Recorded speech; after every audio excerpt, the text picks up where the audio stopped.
Calisthenics are a complete and utter waste of time when it comes to exercise. As a matter of fact, they're not even exercise. How's it going, everyone? My name's John, and we're doing a little bit different of a video today.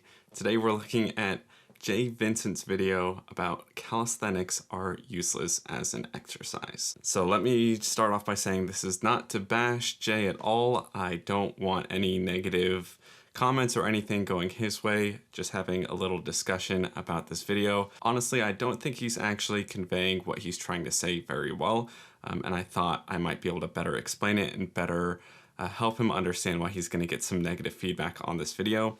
And I also wanted to talk about the message that he is sending across over this platform and why it's probably not the most helpful thing. So let's get right into this video. They're not even exercise.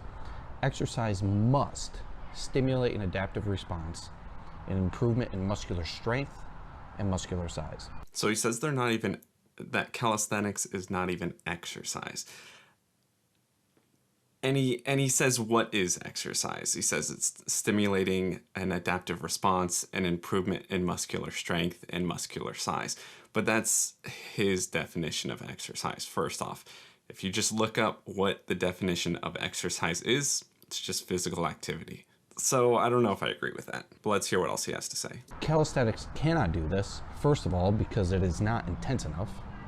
It does not recruit meaningfully fast twitch motor units, and it does not provide a deep enough or an aggressive level of muscular fatigue. Not intense enough, doesn't recruit fast twitch muscle fibers, and not deep or aggressive enough motor recruitment. I don't know if I agree with that.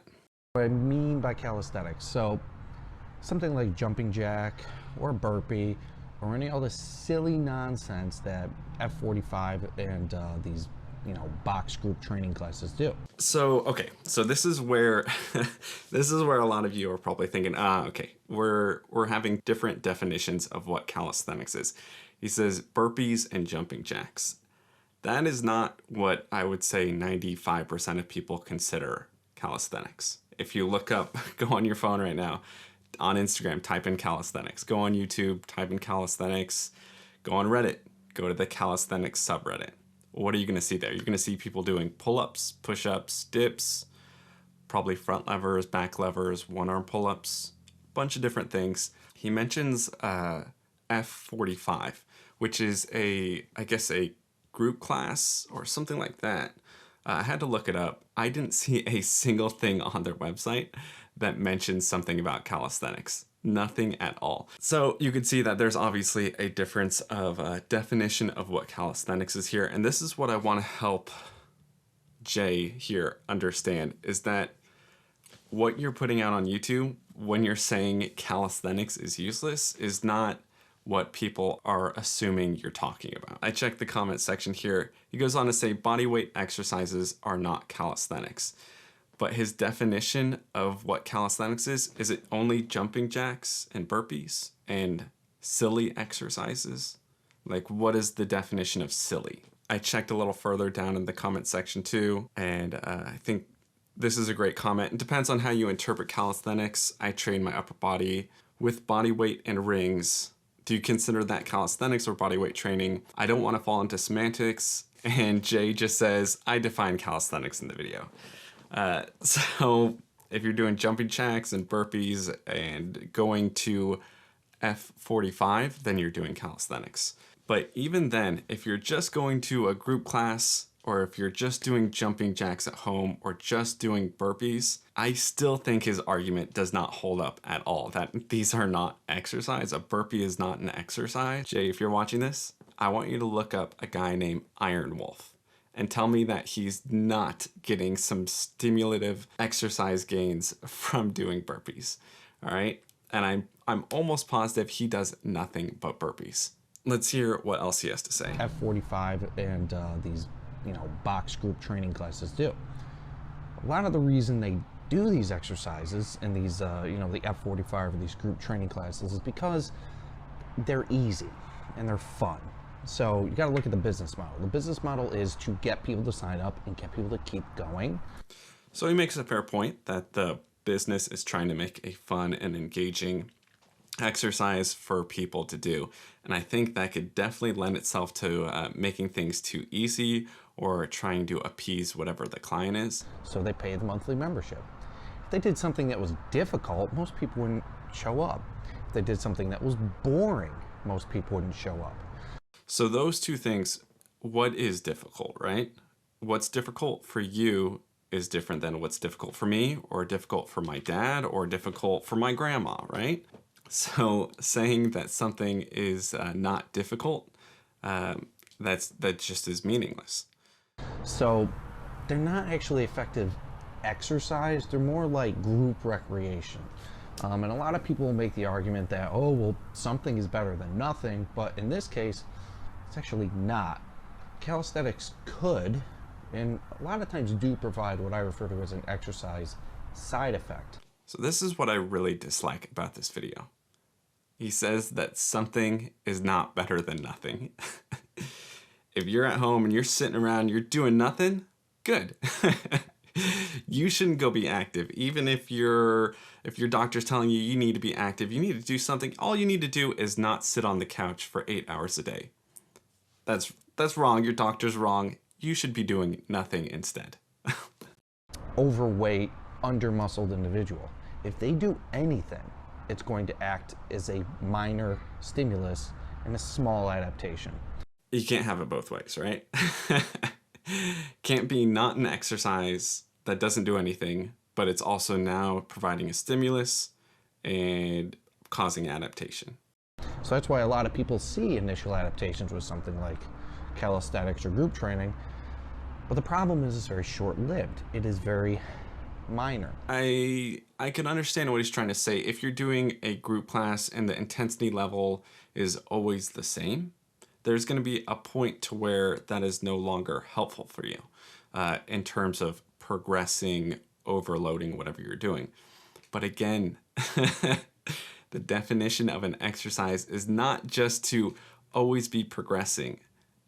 If I go to the gym and I lift a dumbbell and I don't get stronger for the next week, and you say, oh, you didn't exercise, like that doesn't make sense. You can't say that it's useless if it's not creating gains. Like it still has a function to help you maintain what you have, right? Would you say that anything on your maintenance level is useless? No. Very short-lived. It's actually not better than doing nothing because it is a lot of wear and tear on the joints. And a lot of these movements, if it's so easy and so not stimulative, but it's enough to put wear and tear on your joints that is worse than whatever you're suggesting or prescribing to, that doesn't make sense, right? movements are done with a lot of momentum, really horrible form because they're not even taught properly. Most people will end up with an injury eventually doing calisthenic type movements.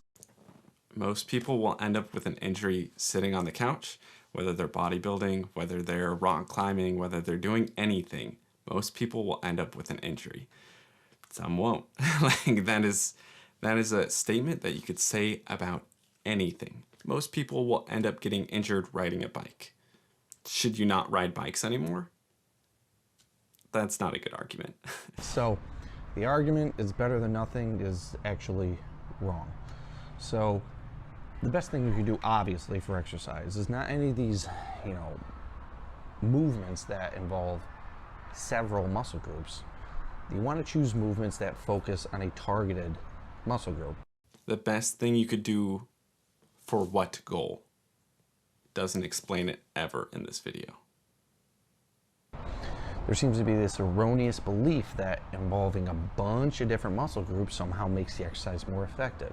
This is wrong because the more muscle groups you involve in a movement, the less stimulus each muscle group gets. I'm assuming for whatever he's doing, it's probably better or at least one of the top options.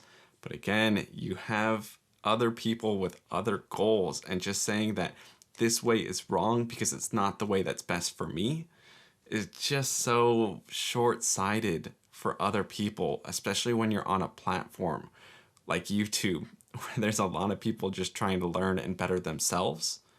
And then you say, well, this is not best for me, so it's wrong for you. That's a bad message to send. Level of muscle fatigue in a particular muscle group, the better the stimulus. So if you're lowering the intensity of effort across many muscle groups, instead of just focusing on intensely fatiguing one, it becomes less effective.